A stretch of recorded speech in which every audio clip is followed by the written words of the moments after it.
This is a Sports Catastrophe production. Hey there, ho there, it's Jeff Cutter, and welcome you to another Sports Catastrophe on this date. And on this date, November the 3rd, 1995, an expansion team had made their debut. Now you'd be thinking, hang on, didn't you do this last year with the Raptors? I did.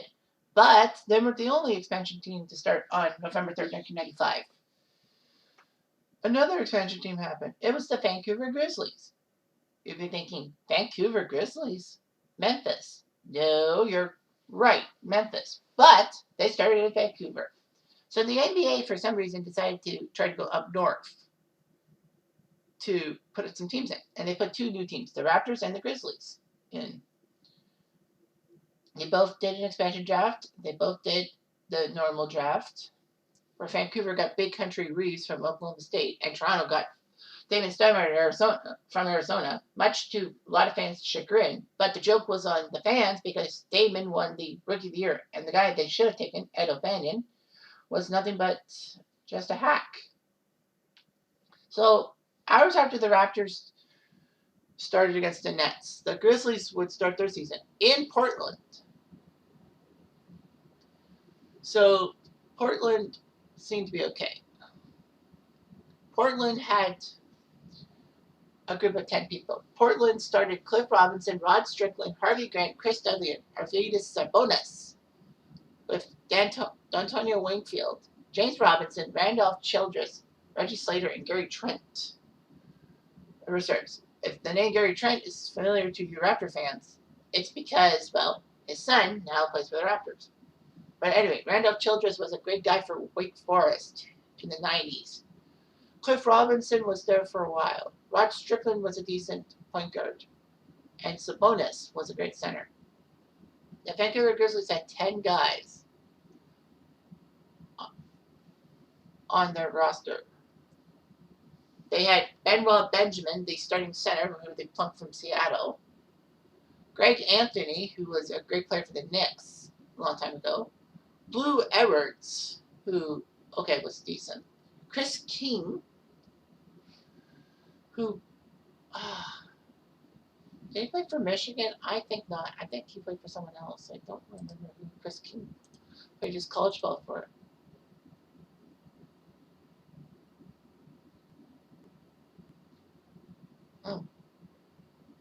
Oh, he was over from Greece. Okay. And then Kenny Gaddison, former New Jersey Net. So, but on the bench they had Anthony Advent, who, Lawrence Moden, who, Big Country Reeves played 10 minutes, but he wasn't ready to start. Antonio Harvey, and Byron Scott from the Lakers, from the Showtime Lakers. So the Grizzlies started out pretty good. I mean, Byron Scott and Greg Anthony both were established people. So the Grizzlies and Trailblazers would meet. It was a close game. It was actually tied after 3 quarters. However, Vancouver outscored Portland in the 4th quarter 31-19. Benoit Benjamin put up 29 points for the Grizz, 15 from Greg Anthony, 14 from Byron Scott off the bench, 12 from Chris King, and 10 from Blue Edwards. So the Grizzlies looked pretty good. They won their first expansion team. Rome was built of the day, as both the Grizzlies and Raptors were winners. I was like, wow, pretty good, don't you think?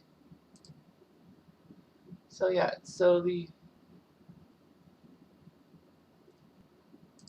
Grizzlies were in flight. It's over the Raptors. Unfortunately, the feeling didn't last too long, as the Raptors did only win 21 games in their expansion season. But let's not forget that the Raptors had a famous victory over the Bulls at the Skydome, March of '96, against the Bulls, and the Bulls won 72 games. They could have ended the Bulls could have been less than 500, but they weren't. I mean, no, like in single-digit losses. I mean, but they lost 10. Vancouver did a whole lot worse. They were actually the worst team in the NBA with 15 wins, despite winning on opening day. Vancouver just cropped out. So you'd be thinking, well, Vancouver's the worst team in the league. But the good news is they could be the number one. They could get the number one pick in the NBA draft. Hold the phone. That's not true. I guess as a kind of a way to dispel expansion teams from tanking and rebuilding, they announced that Vancouver and Toronto, for the first few years of his franchise, could not be the number one pick. So Vancouver must have felt pissed off that they couldn't get the number one pick. They would, and there was the NBA draft lottery too with the ping pong balls.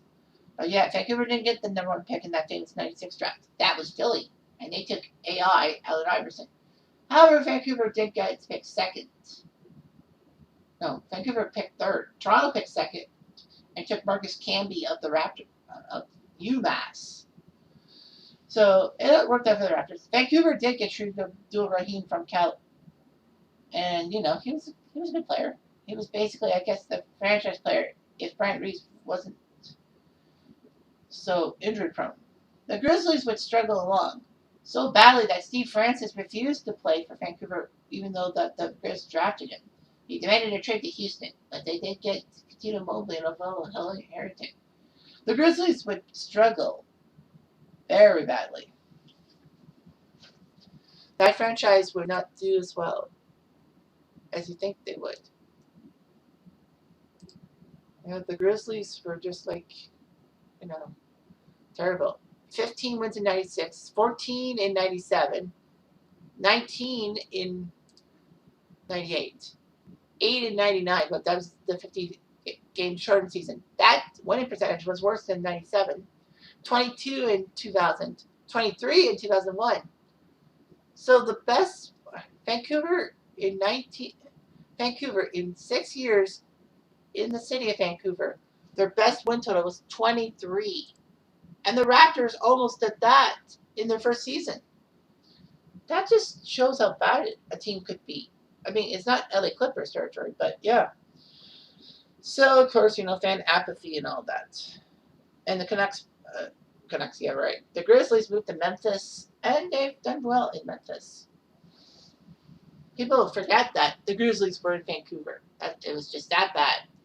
As for their expansion cousins, the Raptors, well, it took a while. But by 2000, they were starting to get respected and make playoff runs. Although it didn't seem to be perfect. The Raptors were doing what they can. And heck, the Raptors have an NBA title under their belt. Do the Grizzlies? No. So second hard. Anyway, I'm Jeff Diamond. I do.